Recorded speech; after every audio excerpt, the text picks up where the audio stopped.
The Silicon Valley banking system crash of 2023, Signature Bank crash of 2023. This is the reason why. For the EFD, Mr. Bloom has 2 minutes. Commissioner, Mr. President, I rise again, I'm afraid, to make the same old hoary speech that I've been making here for several years, and that is, it is my opinion that you do not really understand the concept of banking. All the banks are broke.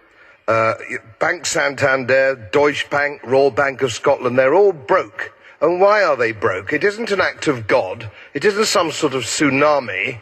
They're broke because we have a system called fractional reserve banking, which means that banks can lend money that they don't actually have. It's a criminal scandal, and it's been going on for too long. To add to that problem, you have moral hazard, a very significant moral hazard from the political sphere. And most of the problem starts in politics and central banks, which are part of the same political system.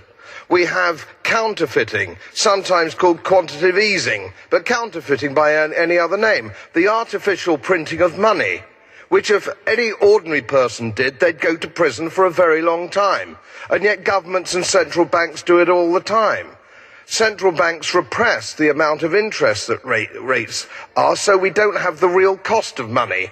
And yet we blame the real retail banks for manipulating LIBOR.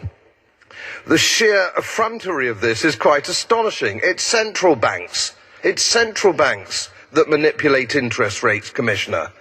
And plus, underneath all this, we talk loosely, in a rather cavalier fashion, do we not, about deposit guarantees.